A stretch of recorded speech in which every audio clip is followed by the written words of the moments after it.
The council hall of the Valari Union echoed with soft chuckles. At the center, a hologram floated above a crystal table, displaying old human stories: dragons, gods, space monsters, and immortal warriors. The Valari delegates found it amusing. Human myths, they claimed, were childish fantasies, suitable for a young species still dreaming of glory. Ambassador Trell, a tall, silver-skinned figure, waved a clawed hand, pausing the recording. "They believe in heroes with fire blades and ships that bend space with thought," he scoffed. The hall erupted in laughter again. Human diplomats were not invited to this secret council, of course. The Valari had long viewed humanity as backward and harmless, a species of storytellers and dreamers. Humans were allowed into galactic politics only recently, and their myths were viewed as proof they weren't ready. But while the Valari joked, across deep space something moved. At an observation post on the edge of Valari-controlled space, Commander Len was staring at a strange signal. Faint, steady, rhythmic, not natural. "Are we sure it's not an echo?" his technician asked. "No, it's too clean," Len replied. "And it's heading toward the border." Within an hour, the signal multiplied. Not one ship, not two, but dozens, all in tight formation. Silent, cold, unknown origin. Valari. Sensors had trouble tracking them until they got close enough. And then the readings were clear. Human ships. But these were not standard Earth diplomatic vessels. These ships were darker, heavier, larger. Their power cores pulsed with strange energy, unfamiliar to the scanners. Their shape matched something else. One officer gasped as the computer ran a match. These ships resemble the warships from the old Earth legends, from the stories. Meanwhile, back on Earth, there was no speech, no press release. Just a quiet signal sent to Allied systems. Project Ember was moving. The humans had never forgotten the way other species mocked their history, their culture, and especially their stories. But the mistake the aliens made was assuming that legends were just for bedtime. Humans didn't invent stories to escape reality. They invented them to prepare for it. The ancient tales of mighty warships, psychic captains, and weapons that could slice moons in half. They weren't just fiction. They were blueprints, seeds of future design. Not all of them, of course, but some were real, hidden in labs, grown in silence. Now, the time had come to test them. The Valari border guard sent a transmission. "Unidentified ships, you are approaching restricted space. Identify yourselves." No response. Second message. Third. Then finally, a reply. It was a simple audio message, calm, confident, and unmistakably human. "You mocked our legends. Now meet them." The comm line cut, and then one by one, the human warships powered their lights, revealing names on their hulls. Names from the very myths the Valari had laughed at. Valiant Dawn, Stormfire, Nightbreaker, Ash of Titans. The ships hovered there, just outside the border, like ghostly warnings. Inside the Valari council chambers, the laughter was gone. Silence fell. For the first time, they felt something strange, not confusion, not amusement, but fear. A quiet border burns the Valari Council called an emergency meeting. Their usual arrogance was gone. No one dared laugh now. Councillor Dren, the youngest of them, leaned forward. "We have no record of these ships in any human registry. These models, they shouldn't exist." "They shouldn't," replied another older voice. "But they do. And they're real. Every sensor confirms it." Images from the outer posts streamed onto the Council's main display. The warships were unmoving, just floating silently outside the Valari border. But their energy signatures were increasing. The humans weren't hiding anymore. That silence, it was pressure. A message. A challenge. On the human side, Captain Marek stood aboard the Stormfire. He looked young, but every line on his face spoke of experience. His orders were simple: hold position, be seen, speak no more. Let them sweat. The crew moved like shadows, each step carefully measured. Their mission wasn't to fight yet. It was to remind the galaxy that the old stories were never jokes. They were warnings. "How long do we hold?" one officer asked. Marek's eyes stayed on the display, watching the Valari fleet form in the distance. "As long as it takes." The Valari scrambled their warships, not to attack, but to show strength. A wall of sleek cruisers formed a defensive net along the border. It was a show, nothing more. They were outgunned, and they knew it. The Valari captain on duty, Halvan, opened a channel again. "Human fleet, you are trespassing near protected territory. State your purpose." No reply. He tried again. Still nothing. On board the Ash of Titans, the crew monitored all comms. They heard every word, but said nothing. It wasn't a glitch. It was a message.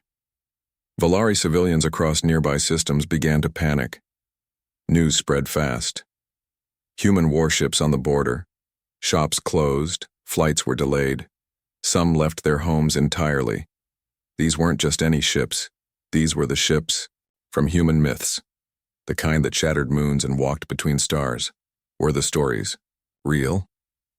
In every corner of Valari space, one question burned louder than the rest. What else from human legends is real?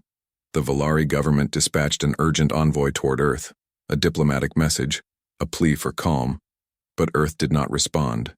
They weren't playing politics. They were playing memory. They were reminding the galaxy that humanity doesn't forget. Inside the Valiant Dawn, young Ensign Cora sat beside her station, watching the Valari fleet. Her eyes were focused, her voice quiet. "They used to call us dreamers," she whispered to the officer beside her. He gave a small nod. "Now they wake in fear of our dreams." The crew didn't need speeches or orders. They had grown up with the same stories, the same laughter from alien mouths, and now they stood in those same legends, wearing armor forged from imagination turned into metal. They were the stories now, and they weren't going anywhere. The council cracks, the Valari High Council was no longer debating. They were arguing, loudly. Fear had seeped into every corner of the chamber. These were leaders used to comfort, used to control. But the silence of the human fleet outside their border was more terrifying than any war cry. "How many ships do they have?" one elder asked. "No more than 15, said the military advisor. "But each one has power readings higher than our dreadnought class.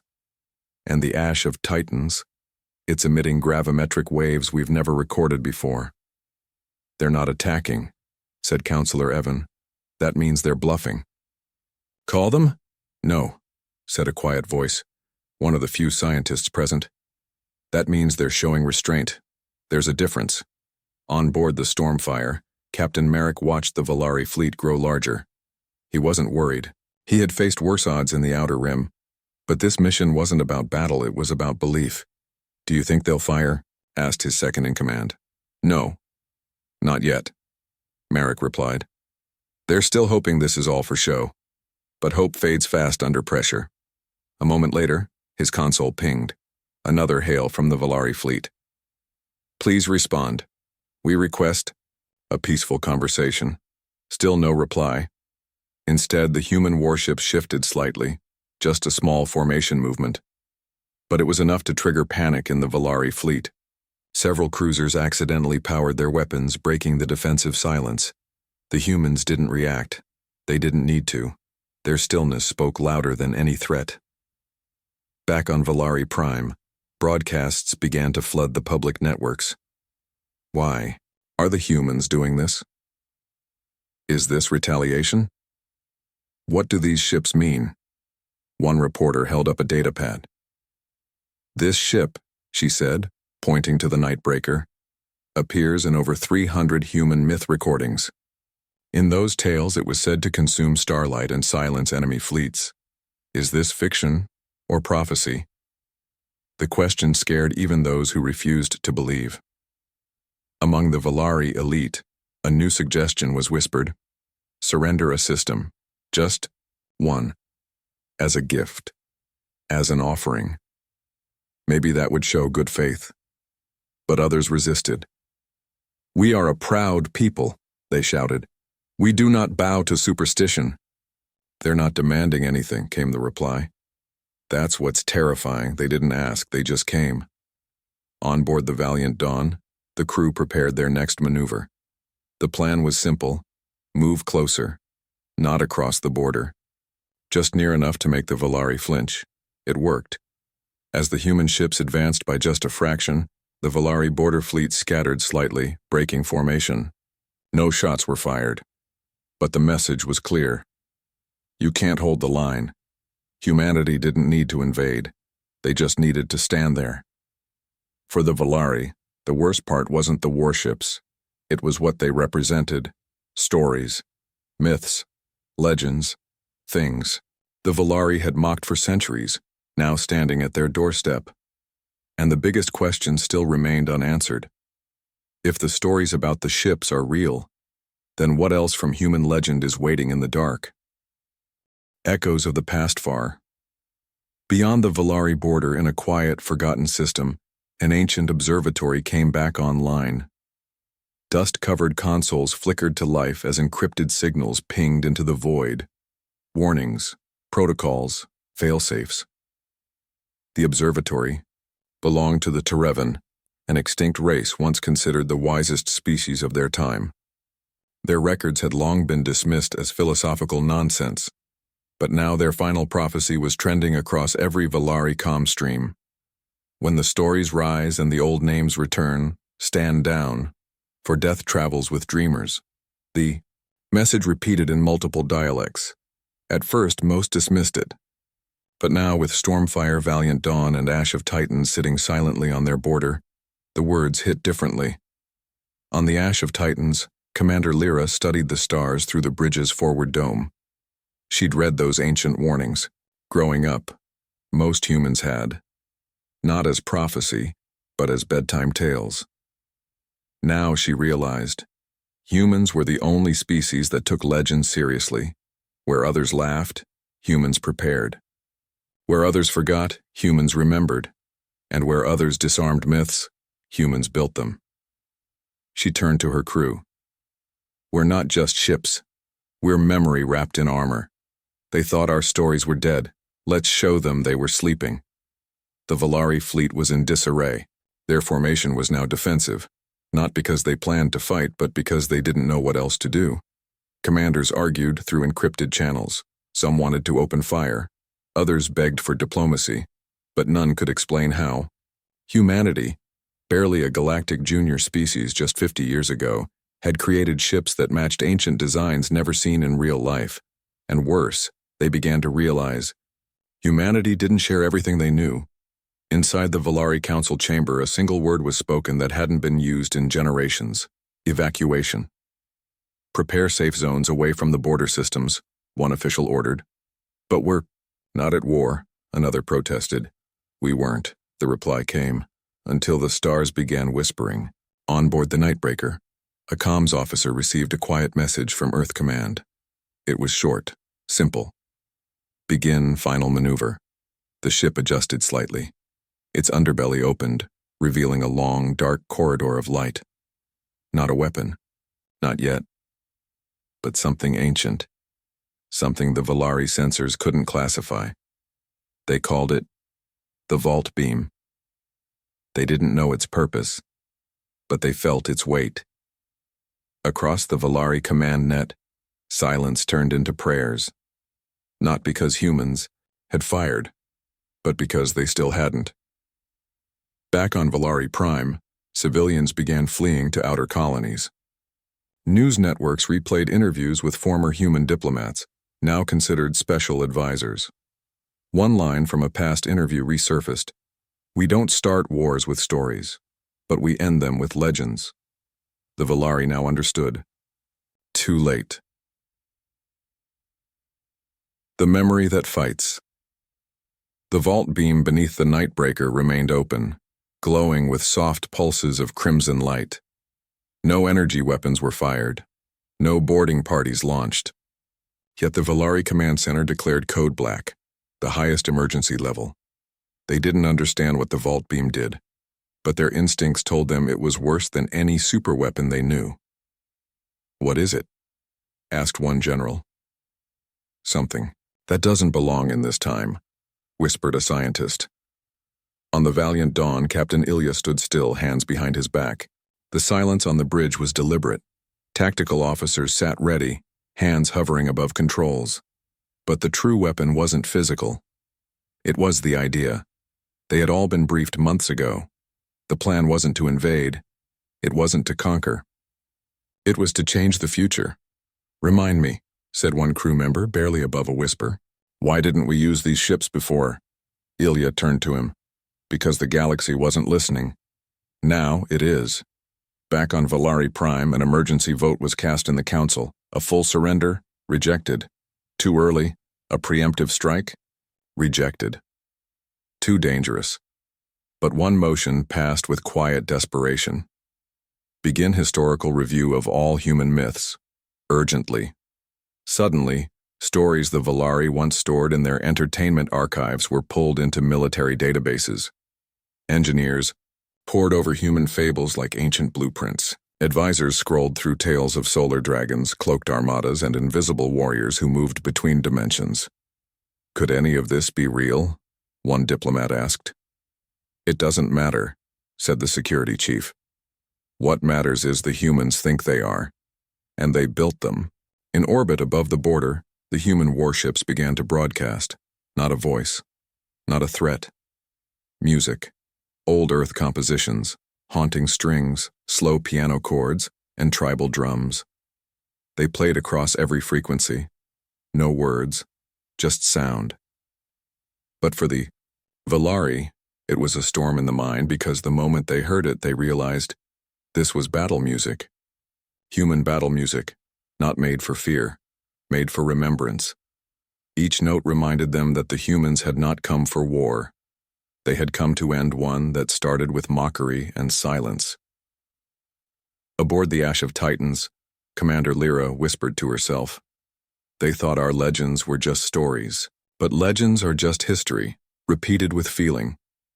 Far below, in a Valari learning center, a child asked her teacher, "Why are humans angry?" The teacher looked up at the sky, voice trembling. "They're not angry, child. They're awake." And then but everything went still. The warships paused mid-broadcast. A message came through at last, from the human fleet. 5 words. Borders mean nothing to legends. When legends walk, the message echoed across the stars. Borders mean nothing to legends. Simple, quiet. But in the Valari capital, it struck like thunder. The council sat frozen, the message looping on every screen. There was no demand, no condition, just truth, and that was the most terrifying part. They had spent decades laughing at Earth's culture, its heroic stories, impossible ships, and mythical battles. But now, those same stories stood outside their territory, wrapped in hulls of alloy and humming power. The Valari Military High Command activated defensive protocols never before used. Shields went up, planetary cannons came online. Drones deployed by the hundreds, but even they knew, if these ships wanted to attack, they already would have. So why hadn't they? Because that wasn't the point. On board the Stormfire captain, Marek received a new signal, this one private, from Earth Command. "Advance, no engagement, just be seen." He nodded and relayed the command. All human warships began to move, not toward Valari planets but along the border, slowly cruising, in unison, like a parade of forgotten gods. The ships maintained perfect formation. No weapons were powered. No messages were sent. Just presence. Just memory. And fear grew louder than any battle cry. News of the Ghost Parade, as Valari citizens began calling it, spread faster than any firestorm. Live feeds showed the glowing symbols on human warship. Hulls, each one tied to some ancient Earth tale. A few names translated directly into Valari dialects. Skyburner, Hopebreaker, the Weeping Star, the names alone were enough to send shivers down every spine. But one ship, the Quiet End, stirred more fear than all others. It had no windows, no visible engines. It simply moved forward, as if space itself bent to let it pass. And from it, there was no sound. Not even the background hum of systems, just silence. Back on Valari Prime, riots began. People who once dismissed humans now demanded answers from their leaders. "Why didn't you take them seriously?" they cried. Military officers begged for permission to retreat from the border, but retreating meant admitting fear. And pride, Valari pride, ran deep. On the valiant dawn, Captain Ilya opened a private comm with Earth. "Are we sure this is enough?" The reply came, "They feared our technology. Now they must fear our imagination." Meanwhile, in deep space, a neutral species, the Keltar, sent a message to the Valari Council. "We warned you about humanity. You laughed. We studied their stories. You dismissed them. Now we stay out of their way. You should too." The Valari Council had no reply. Back on the border, the human fleet came to a final halt. Hovering in perfect silence, their lights dimmed in unison. It was as if the ships had become shadows in the void, waiting, watching. The last message from Earth flickered onto the Valari main comms channel. In plain text, "Our myths do not ask for space, they claim it." And across every world, one truth settled into Valari hearts like a cold wind. You cannot bargain with a story that has already been written, and the humans, they were simply turning the next page. He-Day the galaxy remembered, for 2 full days. The human fleet held its position along the Valari border. No shots fired, no messages sent, no demands made. Just presence. A silent wall of myth reborn, floating between the stars. And then, as suddenly as they had arrived, they began to leave. One by one, each ship turned and disappeared into hyperspace. No farewell. No explanation, they left only silence and fear. On Valari Prime, the Council sat in stunned disbelief. They expected war. They prepared for diplomacy. But this was something no one had trained for. They didn't want territory, a young advisor whispered. They just wanted to be seen. No one disagreed. Across the galaxy, a shift had begun. Other species, once dismissive of humans, now studied. Earth's ancient stories like sacred scripts. Myths once mocked were being translated into alien languages. Entire cultures began reassessing their history with humanity.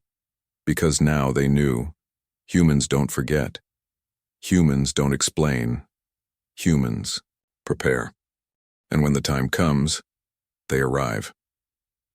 Back on Earth, in a quiet mountain facility, the architects of the operation, Project Ember, reviewed the mission logs. There were no celebrations, no medals, just silent acknowledgement. The goal was never to start war. It was to end arrogance, to remind the galaxy that imagination, when wielded with purpose, becomes more powerful than any cannon. One general closed the file with a quiet smile. "They laughed at legends," he said. "Now they fear them." On a Valari border station, a junior officer sat at his console long after his shift ended. He replayed the human fleet's silent cruise over and over, not out of duty, but awe. He turned to the senior officer and asked, "Will they come back?" The older one didn't look away from the stars. He just said, "If they do, pray we're still in their stories." In the following weeks, Valari government broadcasts began using a new phrase, once taboo, now sacred. Respect the dreamers. Human warships didn't just patrol space, they now patrolled memory. And so the galaxy learned a lesson written not in weapons but in wonder. Do not mock the myths of a species that still believes, because one day, those myths might arrive at your doorstep in silence, in steel, and in legend.